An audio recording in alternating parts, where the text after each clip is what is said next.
จะเอาไปใส่ซอยฮะเปลี่ยนเครื่องบ่เครื่องน้องเบิ่งนี่พี่น้องเห็นบ่จังสีมันสิพังแล้วเดี๋ยวพี่น้องเพราะว่าขามันแล้วบ่ข้างในก็หัวมันแล้วเป็นยังคือบ่แปลงน้องบ่มีเงินบ่ข้างในก็หัวเงินนี่พ่อก็หมดแล้วเนาะไอ้พ่อเอาเมียสองบ่ใส่นี่ขะดองเด้ไอ้แม่เจ้าผู้ใหญ่น่ะบ่ได้ผิดกันบ่กับเมียน้อยบ่บ่ได้ผิดกันอยู่นำกันได้เนาะย่านเปียกพมยาบ่มีผัวบ่คันมันเปียกอะไรแบบมันหนามีเลยทุกคนเวลาออกหน้าบ่มีรถขี่ย่างเอารถเขาจะรักเลยบ่น้องจักเดือนเลยเขารักนะบ่ฮอดเดือนบ่3 เดือนเลยแสดงว่าหลังจากที่กระเจ้าลักรถกับบ่มีรถขี่เลยเนาะบ่มีได้เงินมันจะใช้4 รถตอนนั้นนะขายมันบ่มีมันกับบ่งามตายไปแล้วโอ้ทุกคนเลยสงสารน้องลาเลยพี่น้องเป็นแต่กินข้าวจับบิ๊กจักซอนนี่เป็นเนาะไม่เคยไม่เท่าอ่ะได้หันยังกินมื้อนี่ได้หันยังกินบ่มีกินผักกินหญ้ากินผักกินหญ้าเอาหญ้านี่กินเลยโอ้ทุกคนเลยใส่ได้เมทัลหน่อยบ่มาบ่เมทัลหน่อยนะยังจะเป็นเมทัลใหญ่เนาะเมสาวต่ำเลยพี่น้องเป็นเมใหญ่ส่วนเมน้อยผู้หากำลังมาทางหลังพี่น้องเพื่อนอองเข่าไปฟอร์มได้เป็นบิวตี้ชีวิตของสาวลาวฟาร์มังกองเอาเมีย2 คนได้เลยทุกคนเบิ้งลูกสาวเจ้า2 คนมีแต่แนมเบิ้งเมทัลตลอดเลยเป็นแบบโอ้เห็นยังบ่ได้เลยในนาพลนี่อันนี้คือเมน้อยอันนี้คือเมใหญ่จะคนลูก4 คนเมน้อยเด้3 คนพอเท้าได้ไปไซส์พอเท้าคือบ่เห็นอันนี้เราขวดดินค่ะไอแม่ทับบ่ได้ช่อยป่ะช่อยมันยังดังไข่หน้าเนาะหน้าผมเป็นไข่ดังเอาไว้นี่เราบ่ได้เห็ดเถียงหน้าให้แม่คืองามแท้นี่นะบ่มีเงินบ่นี่เห็นบ่สังกะสีเขาเจ้าก็เขาเจ้าเก็บสังกะสีเก่าๆในหมู่บ้านแล้วก็เห็ดเถียงหน้าบ่อนเห็ดกิน1ข้าวเป่าไฟนี่2ไอ้น้องเนี่ยทุกคนไปใส่ไปดำกันเลยพี่น้องบ่ติดเลยว่าไม่เท่าติดยากเนาะคันเจ้าอยากให้ติดแห้งนี่จะเอาน้ำเต็มคุจะฮดโลด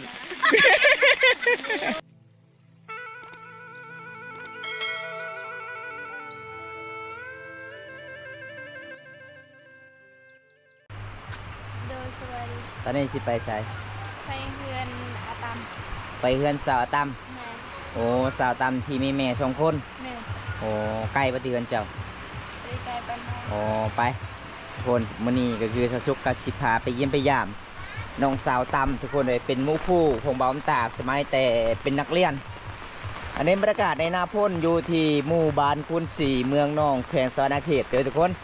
ไก่สีหอดนาพ่นบ้านเฮานี่ส่วนหลายเขาเจ้ากาเฮ็ดให้เฮ็ดสวนปลูกข้าวปลูกมันในยังต่างๆดำรงชีวิตอยู่บอนดอยทุกคนเลยบ้านนอกบ้านนาของชุมพรบรูมังกรเมืองนองดำรงชีวิตแบบเดิมเลยทุกคน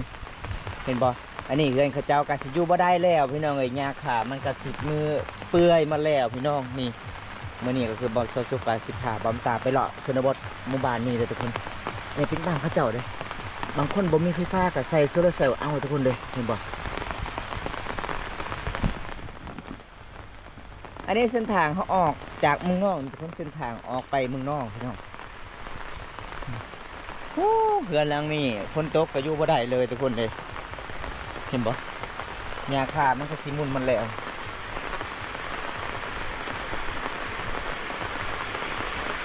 เพื่อนลาวไกลบ่สุกทางไหนโอ้ไปทุกคนไปเยี่ยมไปยามน้องสาวเพิ่นก่อนจะได้พอหรือบ่มื้อนี้โอ้ทางนี้มีเฮือนใหญ่เนาะทางนี้มีเฮือนใหญ่เลยทุกคนบนแนมเบิ่งแต่ภูเขาพี่น้องฝนตกมืดอึบครึมเลยทุกคนเลยภูเขาก็เจ้าเฮ็ดให้เฮ็ดสวนทางนั้นพี่น้อง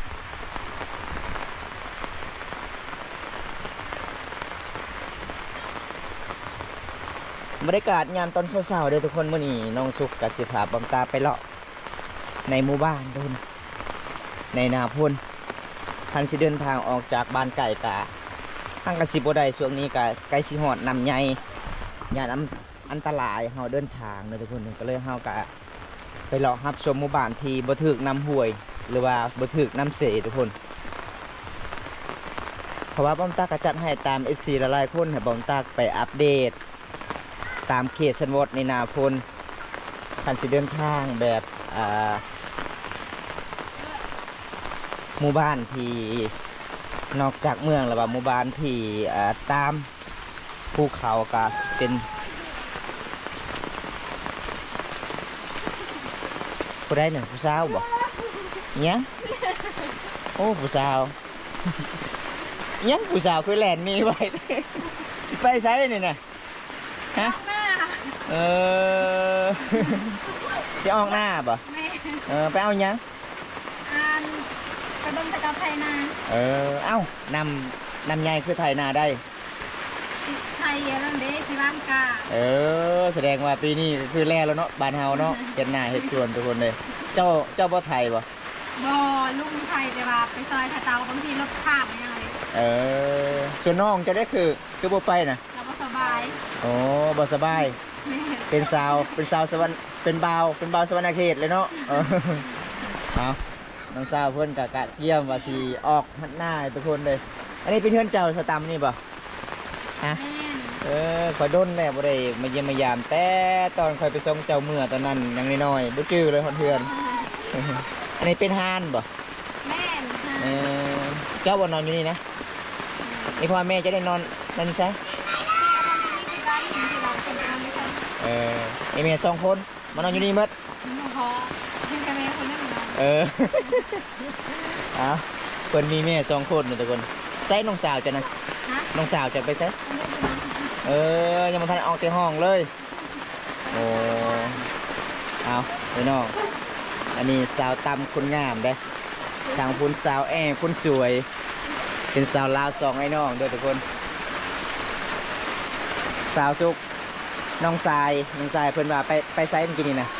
สาวตำเอาให้เลยบ่ ตายแล้ว คือทั่วคักไอ้น้อง น้องสายสาวตำทุกคน ได้เตรียมคืนนี่เนี่ยรอบทำเลยนะ ขายเครื่องเลยบ่สาวตำอยู่นี่บ่ แม่ใครเครื่องไปส่งบริไลน์แล้วบริมีเงินซื้อบ ริคืน เบิ่งทุกคนไอ้ยังประตูจะขึ้นซ้ำนี่ โอ้ผู้สาวอันนี้มันห้านตามเขตชนบทบ้านเฮาเด้อทุกคนมันก็สิมืดเลยบ่มีไฟฟ้าบ่เอาคันผู้บ่าวมาเล่นมาแอนนี่เรียบร้อยเด้อทุกคนรักกินขนมเลยเด้ใช่คือเจ้าสาวสุกก็สิเยี่ยมเบิ่งผู้สาวอยู่นี่นะ เปิดเอไทยก็มี นี่จะบ่เอา ไทยก็ขึ้นมาด้วย ป้าห้องนอนผู้สาวเด้อทุกคนเลย2ไอ้น้องเขาเจ้านอนน้ำกันอยู่นี่เด้ ไอ้ยังผู้บ่าวบ่มาเมื่อคืนนี้คือจะบุลุกเลยแต่ห้องนอนนะ บ่มีผู้บ่าวบ่เออ นี่เราทุกคนเลยห้องนอนสาวโสดตามเขตชนบทชุมเผ่าบรูมังกรเด้อพี่น้องอันนี้ห้องนอนสาวตั้งห้องนอนสาวเป็น2ไอ้น้องสาวลาบ้านป่าพี่น้องเลยบ้านเฮาก็คือแบบนี้แหละพี่น้องเราลงชีวิต เรียกเรามากระแต หาเงินหาคำ คนงานอะไรที่โยงเนี่ย ไอ้ยังดอกไผ่เจ้าคือบ่เปิดเช้าเอง ของเราตะกนโยนมาคนนัว โอ้ทางนี้เนาะโอ้อันนี้ใครดีกว่าอันนี้นะ อยู่คนเดียวมืดตึ๊บเลยสาวซุกดูนี่ว่าผู้บ่าวจะบ่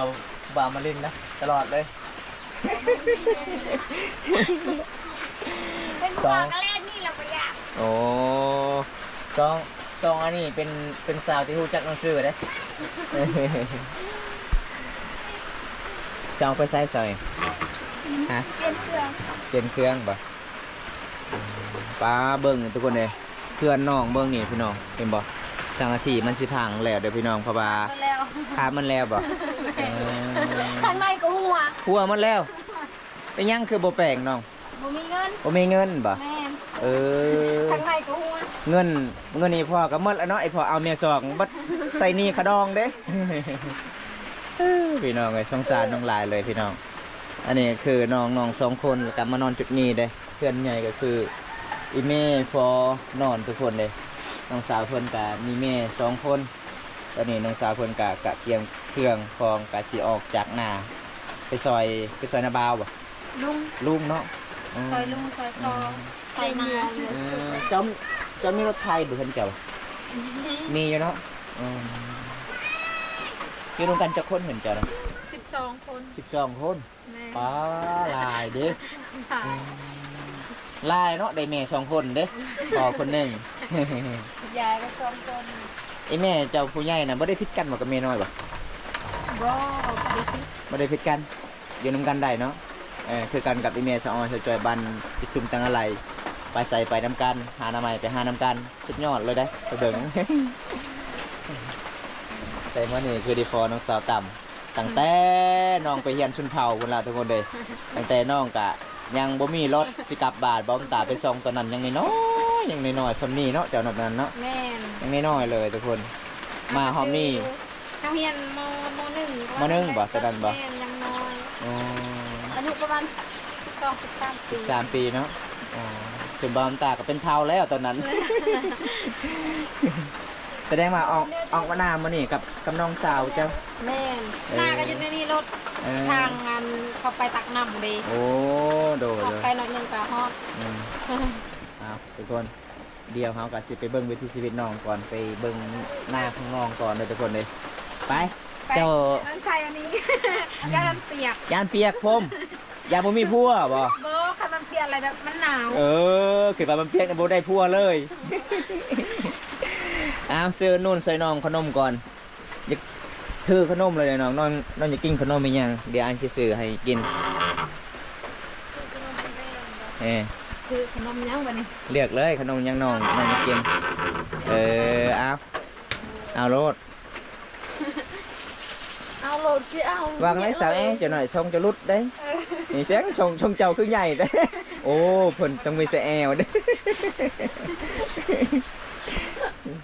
เสแอวเพิ่นมันธรรมดาเด้สิค่าอดเลิศเออจะเป็นนักเรียนบ่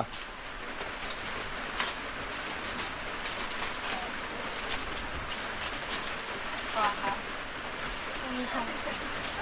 มาจองซื้อเยอะ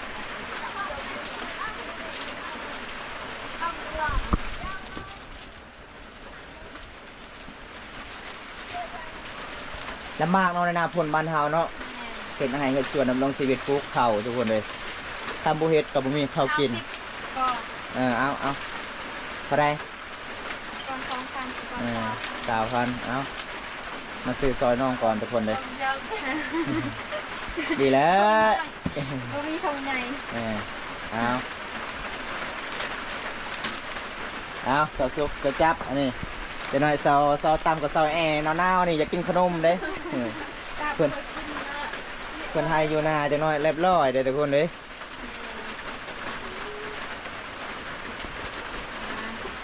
ขอบใจหลาย โอ้ยเอาเฮงๆปัง ๆเฮงๆคือกันไปวันนี้ ๆเอาสาวแอร์ผมมีคนจ้องบัดนี้ มาได้เรื่อยดาวมาฮะเรื่อยดาวเอาเรื่อยดาวเอาเรื่อยดาว แม่เท่าวันนี้ปะ ไปอย่าไปเรื่อยดาว เออแม่เท่าจะไปใส่แม่เท่าให้แม่เท่าเนี่ย น้าเอ๊ะเนี่ยกุ้งกระดูกไม่ไหนมากระดูกอะไรเขาขอบใจนะมั้งเดี๋ยวไปคนเดียวให้เลยคนเดียวให้คนจ่ายยันตาย แม่เท่าจะขับรถป่ะจะใส่หมวกกันน็อกนะ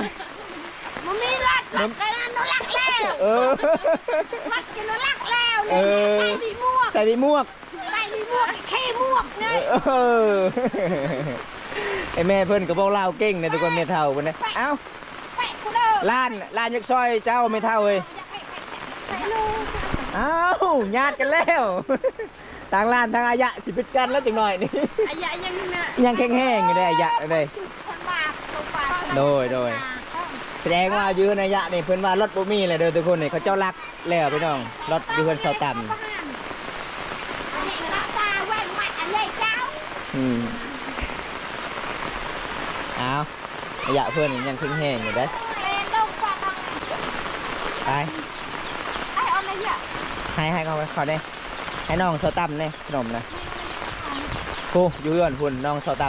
ำน้องจะดกอะไรเนาะ มึงทุกคนตอนนั้นอยู่เรือนหลังนี่เนี่ยคอยไปแจกขนมในสาวต่ำไปเยือนเจ้าได้ตอนนั้นเลยอันนี้คือน้องสายสาวต่ำทุกคนโอ้อ้าวผู้ย่างผู้นึงอยู่ทางพุ่นเอาระวังได้ตกบันไดเด้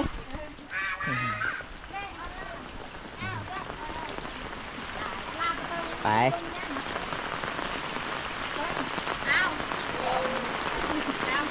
ไป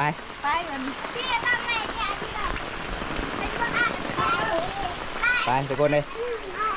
เดี๋ยวโอกาสว่างๆก็คือบำตากาสิไปเยี่ยมไปยามน้องยี่ทื่อเฮือนถึงสารอัปเดตไปที่ชีวิตน้องเลยทุกคนเมื่อนี้เดี๋ยวพอสาวลาวบานป่าซองไอ้น้องเป็นสาวที่หู้จักหนังสือเด้อทุกคนก็เจ้าเฮียนหนังสือ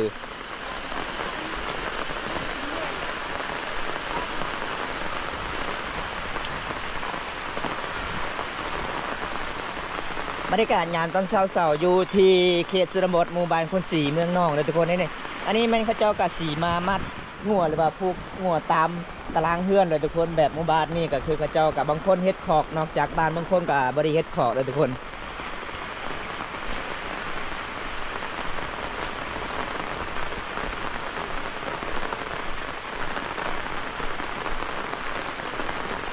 มีเลยทุกคนเวลาออกนาบุมีรถขี่ย่างเอารถเขารักเลยบ่น้องจากเดือนเนี่ยเขารักนะบ่ฮอดเดือนบ่3 เดือนเลยแสดงว่าหลังจากที่กระเจ้าลักรถกับบ่มีรถขี่เลยเนาะบ่มีได้เงินมันจะใช้สีรถตอนนั้นนะขายมันบ่มันกับบ่งามตายโอ้ทุกคนเลยสงสารน้องลาเลยพี่น้องโจรสิมาลักรถอีกโอ้บ่ขึ้นบ่ฟันเลยก็คือน้องสาวเพิ่นกับไปเฮียนชนเผ่าบ่มีเงินบ่มีขามย้อนไปเฮียนชนเผ่ากับบ่มีเงินแล้วทุกคนเขตชนบทบ้านเฮาน้องสาวตามเพื่อนกับเป็นสาวคู่เลยทุกคนได้เงินเดือนเหรอพ่อเจ้านะยังห้ากระจบห้ากระจบเนาะเอาทุกคนตอนนั้นก็คือบอมตาไปส่งน้องกลับบ้านกันยังน้อยเลยทุกคนมาหอบนี่ก็ดีใจกับน้องเป็นสาวคู่แต่เงินเดือนบ่มีทุกคนบ่ได้ใจดีกะอุ่นนู่นให้น้องนี่เด้อพี่น้องเลยอายุจักปีแหละเจ้าตอนนี้สาวตัง24แล้วโอ้24 ปีเนาะแสดงว่าเขาไม่ได้พอกันเกือบเป็น14 ปีเลยเกือบเป็น14 ปีตอนเบาตายยันจบใหม่ๆทุกคนเลยโอ้ทางนี้เขาจอมเงินก่อเลยส่วนสาวแอนจากปีสาวแอนนะโอ้13 ปีใหญ่คือเอื่อยคือกันเลยตัวน้อยน้องตัวชูไงไว้เท่าไว้ได้ก็บอกได้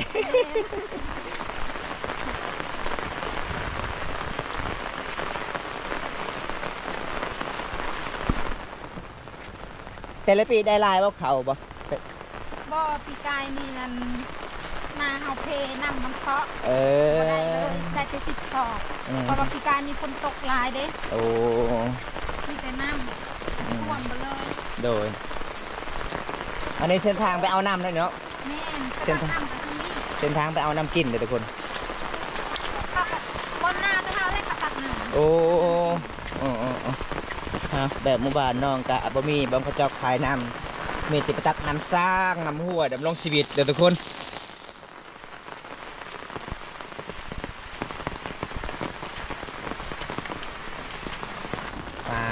ทุกคนอันนี้เส้นทางเราออกจากบ้านตะกอได้เนาะนี่เนาะ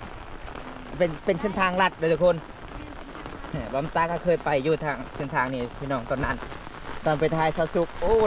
ลงทางตลอดเลยเมื่อเส้นทางนี้นี่เป็นส่วนที่เราได้ขึ้นไปโอ้โดยส่วนทางเมืองอื่นเขาเจ้าดำเลยได้หนาเลยบัดทางบ้านเฮาหากันแล้วฮะหากกะเกียมบ้านกาเลยทุกคน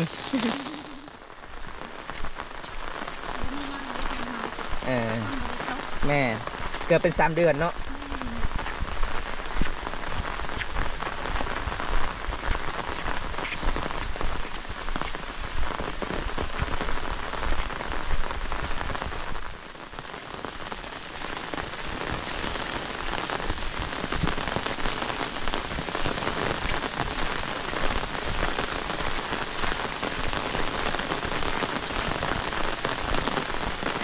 เอามาเมื่อนี้ก็คือมาหอดในนาข้างนอกเด้อทุกคน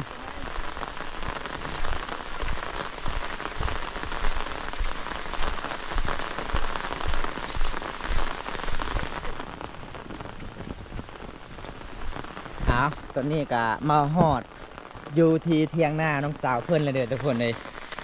ว่าสิไปเยี่ยมไปยามน้องอยู่เฮือนแต่น้องกะกำลังสิออกจากนาเลยเฮากะไปตามติดวิถีชีวิตน้องอยู่หน้าเลยทุกคนเลยอันนี้ให้เจ้าบ่สาวตั้ม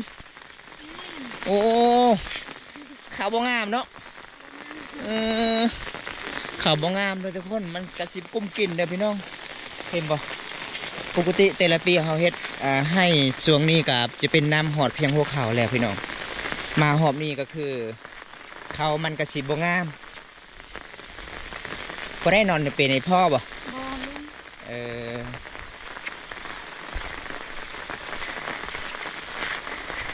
เอาเขียงนาเพื่อนกับเจ้า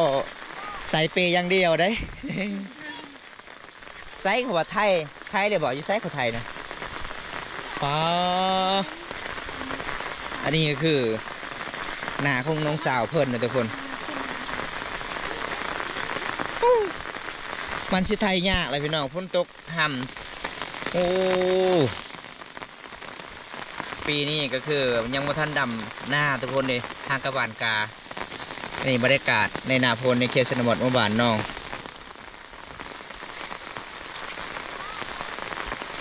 ไปสาวแอบไปไทยแล้วไหมเจ้าไทยบ่เป็นบ่เป็นเนาะเป็นแต่กินข้าว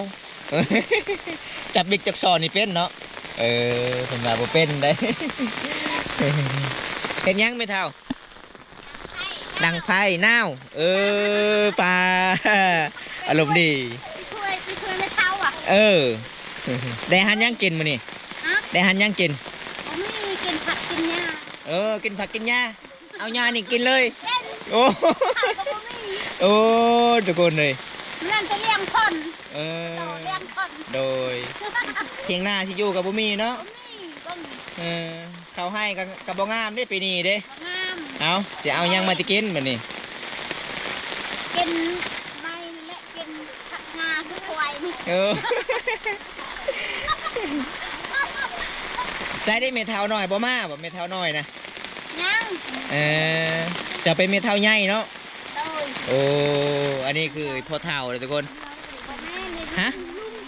เลี้ยวบ่บ่แม่นพ่อเจ้าอยู่บ้านตะกอเนาะคอยจื้อเด้อคอยเคยไปเยี่ยมไปยามอยู่เฮือนลาวตอนนั้น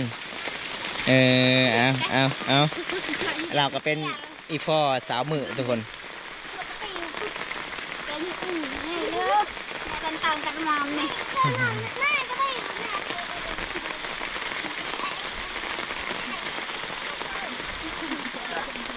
อยากเขากินกับมี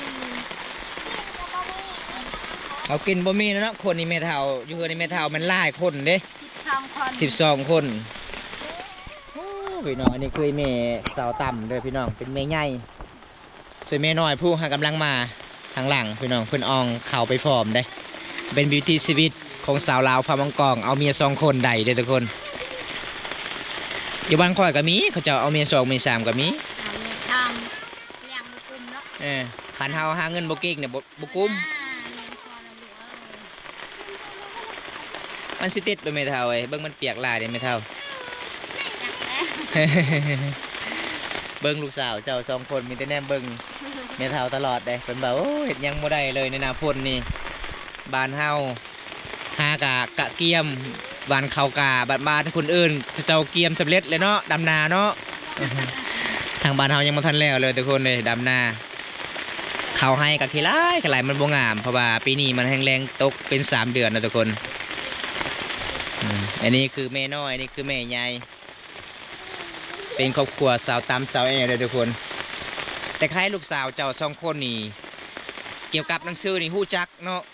เก่งในลูกสาวไอแม่2 คนนี่ได้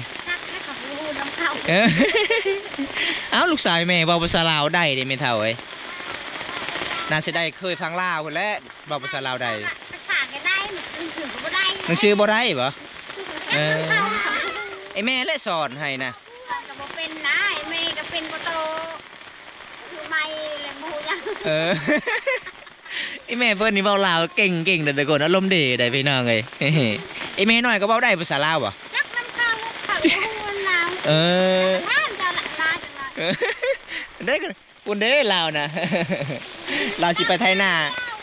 ตะดังเพิ่นว่าบ่ฮู้เพิ่นบ่ เอาเพิ่นก็สิดังไฟเฮ็ดกินก่อนทุกคนเลยอันนี้ก็ลูกเจ้าบ่นี่บ่สองคนนี่บ่เออลูกไม่น้อยแม่น้อยเนาะ